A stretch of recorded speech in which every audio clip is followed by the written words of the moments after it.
चतुर्थ अध्याय श्लोक 18वां। कर्मण्य कर्म यः पश्येद कर्मणि च कर्म यः स बुद्धिमान मनुष्येषु स युक्तः कृत्सन् कर्म कृत।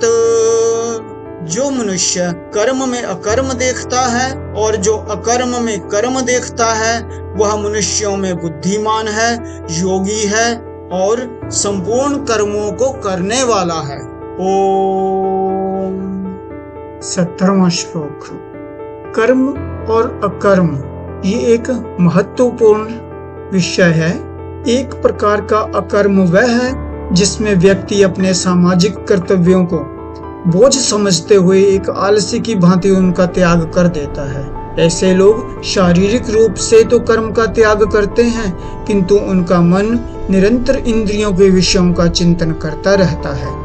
इस प्रकार के लोग अकर्मण्य तो प्रतीत होते हैं, उनकी नकली अकर्मण्यता वास्तव में पापमय कार्य है। जब अर्जुन अपने कर्तव्य पालन से संकोच करता है तब श्री कृष्ण उसे बोध कराते हैं कि ऐसा करने से उसे पाप लगेगा और वह अपनी इस अकर्मण्यता के कारण मृत्यु के पश्चात नीचे के लोकों में जाएगा। कुछ दूसरे प्रकार के अकर्म भी होते हैं जो योगियों द्वारा संपन्न किए जाते हैं। वे बिना फल की आसक्ति के अपने सामाजिक दायित्वों का निर्वहन करते हैं और अपने कर्मों के फलों को भगवान की सेवा में अर्पित करते हैं। यद्यपि वे सभी प्रकार के कर्म करते हैं किंतु उनके कर्म फल नहीं भोगते क्योंकि उनका निजी सुख प्राप्त करने का मनोरथ होता ही नहीं। भारतीय इतिहास में ध्रुव, प्रहलाद, युधिष्ठिर, पृथु, अम्बरीश कई ऐसे महान राजा हुए हैं जिन्होंने अपनी पूर्ण योग्यता से अपने राजसी कर्तव्यों का निर्वहन किया और फिर भी उनका मन किसी प्रकार की लौकिक कामनाओं में लिप्त नहीं रहा।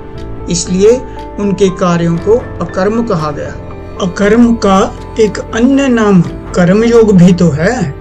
ओम। श्रीमद् भगवद गीता के इस अमृतमय ज्ञान को घर घर में जन जन तक पहुंचाने के लिए हमारे प्रयास में योगदान करें। इसे सब्सक्राइब करें, लाइक करें और शेयर करें। कल एक नए श्लोक के साथ फिर आपके सामने उपस्थित होंगे। धन्यवाद।